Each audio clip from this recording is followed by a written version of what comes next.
welcome to the channel.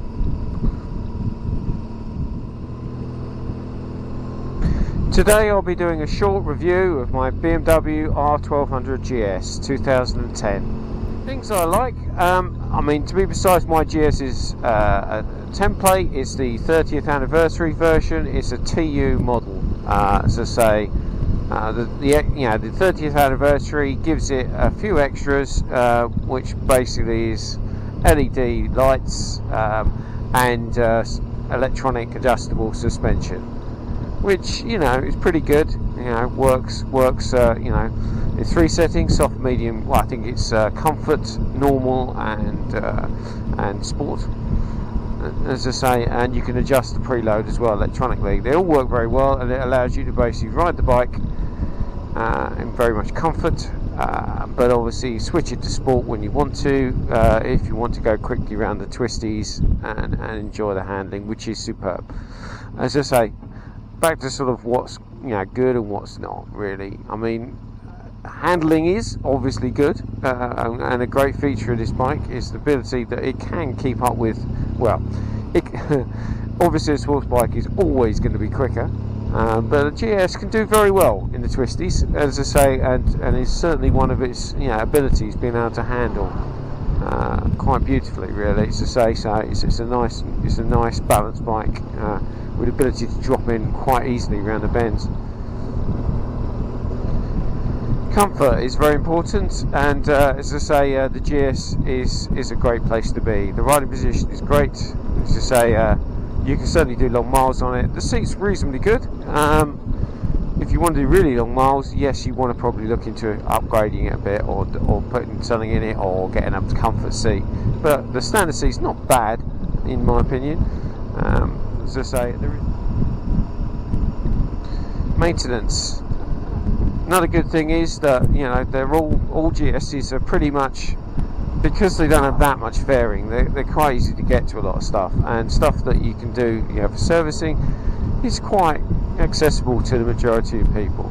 So they're a good bike. You know, if you want to turn to spanners, or you want to do servicing yourself, or a bit of servicing, and let the more complicated stuff be done by other people, then it's perfect. Really, it's you know, you're not going to have to take out 30 minutes of fairing to get to something. You know, they're very good, you know, from a maintenance point of view.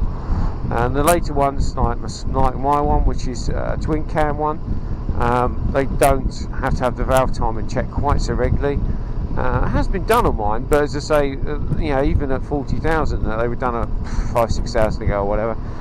They were found to be in adjustment. So, you know, and it's never, as far as I'm aware, been adjusted. So it's, you know, it's not really a big issue on mine. On the older ones, you need to actually physically check the valves and adjust them. So they will be out. You know, but it's not a difficult job at all. Road presence is another thing of the GS that is good. I believe it does have good road presence. You know, I'm not saying I'm not going to have an accident because someone's not going to see me, but I've got a set of LED lights, cheap ones from eBay, on there, and they've been great actually. Very cheap and work just treat. Yeah, as I say, I've had 3 or 4 years out of them. So. But ultimately, yeah, road presence on a GS, it's a big bike. People, well, what you'd like to think people would stand more chance of seeing this than a small sports bike, or you know, or a scooter or something.